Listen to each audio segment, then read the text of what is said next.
Okay, so we talked about cities having a central business district and suburban areas. And so let's talk a little bit about how those develop over time.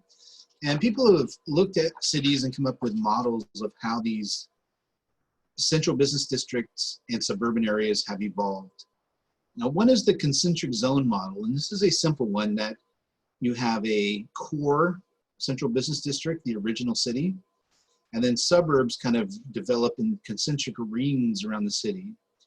And if you look at Chicago is a good example of this, where you have downtown Chicago, and then it kind of suburbs radiate outward from there.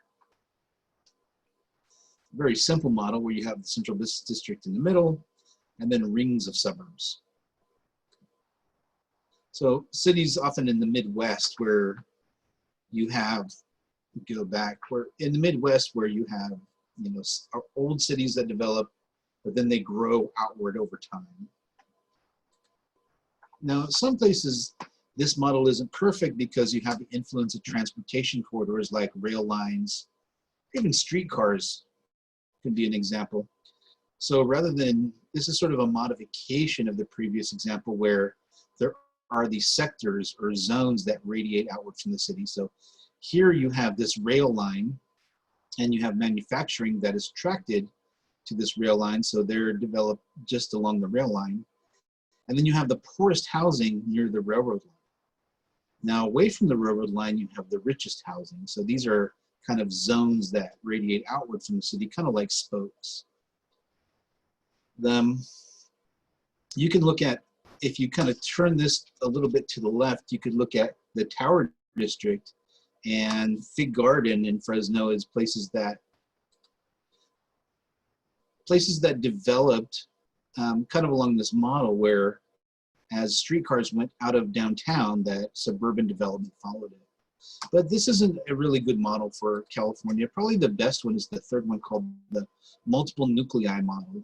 And what this is, the idea of this one is that you have a central city, but then you have other suburban areas that as they grow, that they become their own specialized urban areas. So for example, you might have Fresno here and Clovis there, and as Clovis grows, it becomes specialized enough to kind of survive on its own. So what you have is these collections of different nuclei.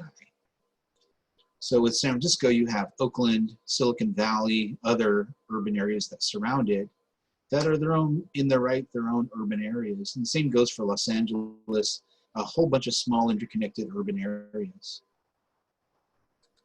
At least smaller than the city of Los Angeles anyway, and they're kind of connected together. So here, the idea, you have sort of downtown Los Angeles here, and then you have these series of other, like east and south and west, these other kind of hubs, these other kind of nuclei that develop around the central city of Los Angeles. And then lastly, a bit more vague one is called the urban realms model. That when you have these conurbations, like in Los Angeles, that you have these kind of new business districts that develop in North Fresno or Northwest Fresno, Clovis, and they become their own sort of urban realm. And they become greater, more and more independent from the downtown area. So Clovis is, over time, is not that dependent on Fresno because it's kind of developed into a city unto itself. So how do we define an urban area? So for San Francisco Bay Area, what is the best way to define it? We could use the central business district or its city limits, its county, the limit of its built environment, and or a functional region. Now, in geography, when we talk about regions, we can look at formal regions, which have boundaries and they have something homogeneous, or we can look at regions that are defined by activities. So for example, this one is showing a commuting map of people to the San Francisco Bay Area. And that's really a good way to define it, because if you look at the activity of people commuting and participating in the economy in San Francisco, that really kind of defines what the urban area is because of the activity of people.